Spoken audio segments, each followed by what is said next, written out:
Bismillahirrahmanirrahim. Assalamualaikum warahmatullahi wabarakatuh.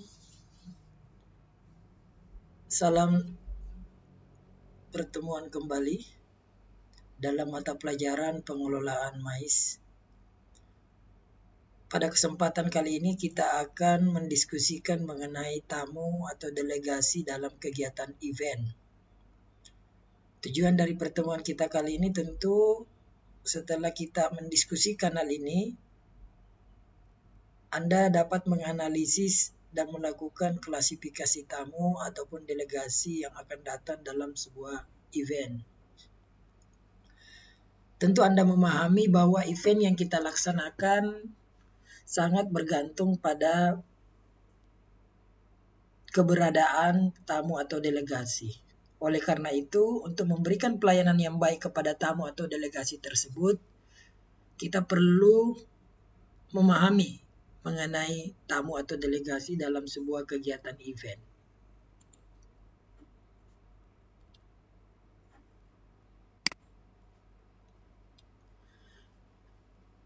Tamu atau delegasi dalam event atau biasa orang menyebut sebagai peserta, ya, adalah utusan yang memperoleh mandat atau surat kuasa dari badan, lembaga, instansi pemerintah, asosiasi, perusahaan, korporasi, atau pribadi atau perorangan yang memperoleh undangan.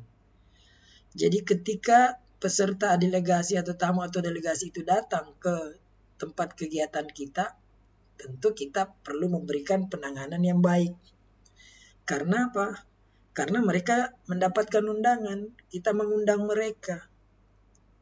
Dan sehingga posisi kita dalam penyelenggaraan event ini adalah sebagai tuan rumah. Kalau dianggap sebagai sebuah kondisi, sebuah lingkungan rumah atau keluarga. Karena kita menganggap mereka sebagai tamu, maka perlu kita memuliakan tamu. Saya kira kita semua paham bagaimana pentingnya memuliakan atau memberi pelayanan yang baik kepada tamu. Dalam bahasa Inggrisnya biasa kita menyebut dengan handling guest, ya, menangani tamu. Dalam berbagai profesi di bidang pariwisata, handling guest atau penanganan tamu ini sangat penting. Tentu kita bertanya bahwa apa sebenarnya yang menarik bagi tamu atau delegasi tersebut sehingga mereka ingin datang ke dalam event yang kita selenggarakan. Menangani tamu, maka kita juga harus tahu apa yang membuat mereka tertarik untuk datang. Pertama adalah buatlah aksesibilitas atau kemudahan mencapai lokasi persidangan atau lokasi tempat konvensi yang kita lakukan. Aksesibilitas itu tentu menyangkut apakah transportasi tersedia dan efisien. Ya. Ini tersedianya jangan efisien, efektif pula. Ya. Karena ini menyangkut waktu yang dimiliki oleh tamu berbeda. Lokasi yang ditempati tamu berbeda. Baik itu secara internasional maupun dalam lingkup nasional atau regional atau setempat. Itu yang pertama. Yang kedua adalah hal yang menarik bagi tamu kita juga harus pahami dalam memberikan pelayanan baik kepada tamu atau delegasi event, yaitu pengaturan serta fasilitas persidangan yang memadai dan lengkap serta efisien tentunya juga.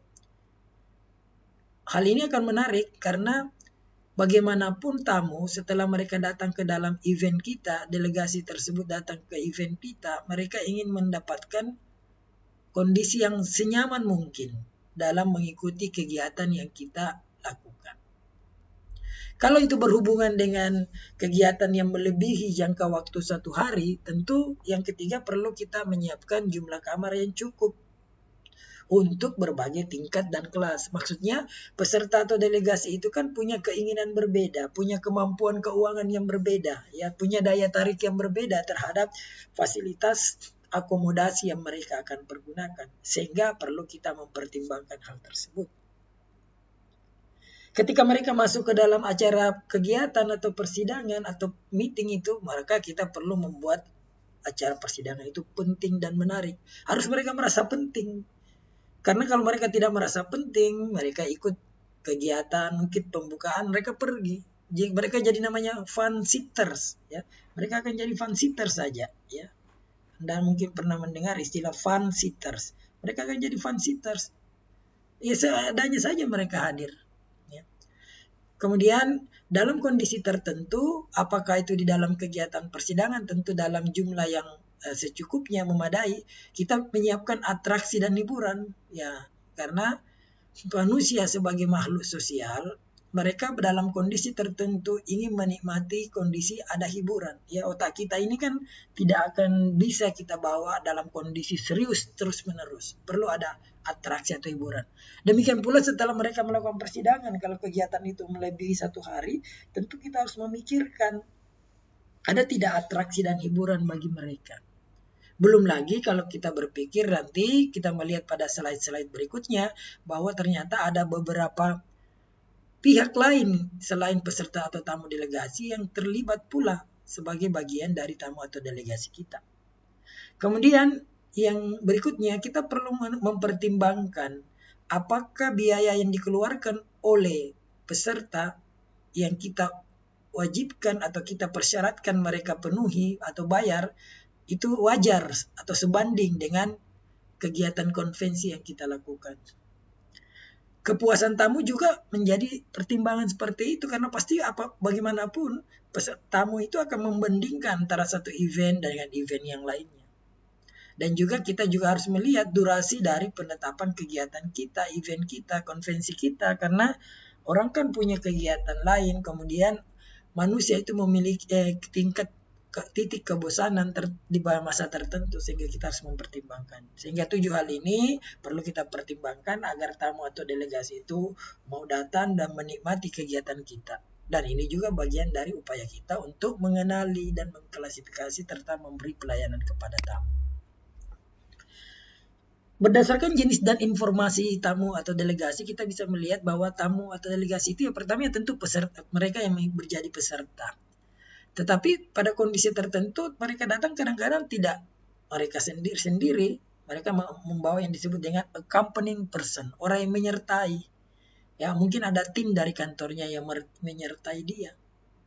Karena ada event tertentu yang mungkin membutuhkan kerja bareng atau kolaborasi antara satu pihak dengan pihak yang lain. Pimpinan mungkin membawa pendamping staf atau karyawannya. Atau boleh jadi karena dia individu ataupun dari perusahaan, mereka membawa istri atau suaminya. Ini yang biasa disebut dengan spouse. Jadi selain peserta ada accompanying person dan ada spouse. Di dalam menangani 3 jenis tamu atau delegasi ini, maka kita harus mempertimbangkan yang disebut dengan gender, jenis kelamin. Beda jenis kelamin tentu beda keinginan, beda daya ketertarikan sesuatu. Kita harus pertimbangkan dan kita harus melihat itu. Gelar dan jabatannya juga. Kalau yang datang adalah pimpinan tertinggi, tentu pelayanannya berbeda dengan yang datang dengan pimpinan yang lebih rendah, ya, atau yang lebih di bawah dari pimpinan tertinggi. Ini perlu kita pertimbangkan. Jabatan mereka, gelar mereka, ini juga menyangkut pelayanan-pelayanan. Nanti menuliskan nama mereka, menentukan posisi mereka. Jikalau mereka nanti perlu kita minta untuk memberikan informasi ataupun komentar ataupun presentasi, kita perlu pertimbangkan juga. Jadi ini, sehingga ada yang disebut dengan very very very important person. Nah, berarti ini perlu kita memberi pelayanan terbaik, ya. Lalu ada very very important person, orang penting juga, ya. Tentu pelayanan dari kadar yang agak sedikit berbeda dengan very very very important person. Lalu ada very important person, orang penting juga ini. Tetapi kita melihat karena saking banyaknya orang yang punya kepentingan, orang penting, maka kita memberikan klasifikasi ini. Klasifikasi ini sangat bergantung tentu pada pelaksana event itu sendiri.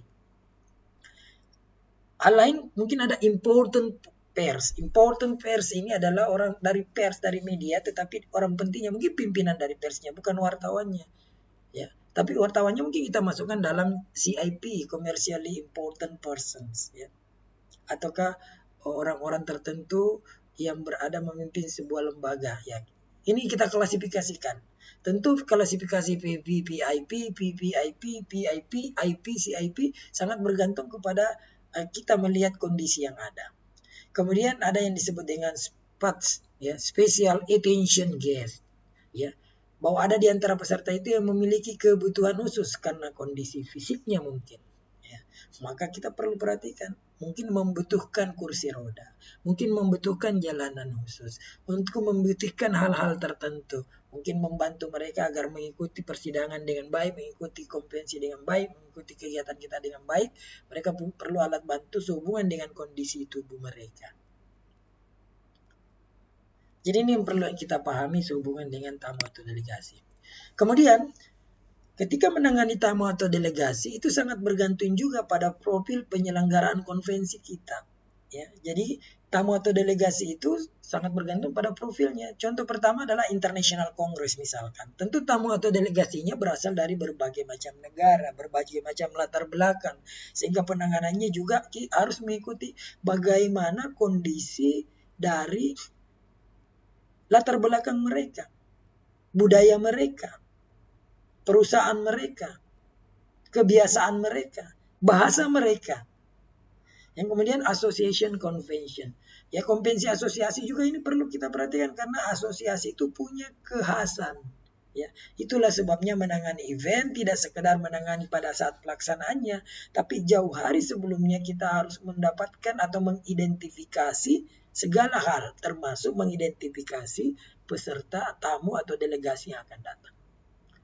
Yang ketiga, kalau insentif travel program, karena insentif kita pahami bersama beberapa pertemuan yang lalu adalah sebuah kegiatan merupakan penghargaan atau apresiasi dari perusahaan atau lembaga kepada staf atau karyawannya, maka kita harus memaknai bagaimana kekhasan dari insentif travel program itu, bagaimana peserta dari insentif travel program itu, bagaimana penanganannya. Kemudian company on corporate meeting, kalau dia ada pertemuan perusahaan atau korporasi, ya gabungan dari beberapa perusahaan itu bertemu, ini tentu ada ciri khasnya. Mungkin diketemu orang-orang yang penting, penanganannya gimana. Mungkin ada beberapa beberapa orang yang berhubungan dengan mereka, bagaimana penanganannya. Ini kita pertimbangkan, kita duduk bersama dengan tim sebelumnya dan menetapkan bagaimana menangani mereka. Kalau itu kegiatan trade fair and exhibition, kita pahami bahwa sebuah kegiatan pameran, ya.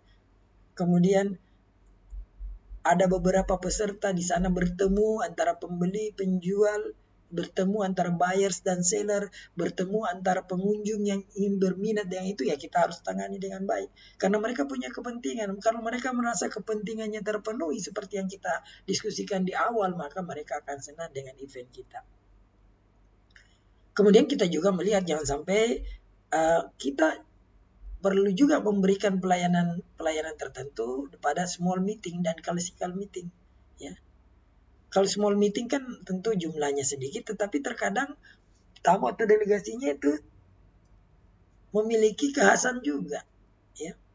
Kekhasan seperti yang saya sampaikan tadi, dari minatnya, budayanya, latar belakangnya, bahasanya, ya, dan tentu mungkin ketersediaan waktunya. Ini yang perlu kita lihat, sehingga menangani tamu atau delegasi itu kita harus menganalisis dan mengklasifikasinya dilihat dari profil penyelenggaraan konvensi yang kita lakukan. Inilah yang dapat saya sampaikan dalam hal hubungannya tamu atau delegasi dalam kegiatan event sebagai upaya kita untuk menganalisis dan melakukan klasifikasi terhadap mereka. Jikalau ada hal-hal yang ingin Anda klarifikasi, silakan bertanya pada ruang pertanyaan kita di grup WhatsApp kita ataupun di kelas komen pada Google Classroom kita.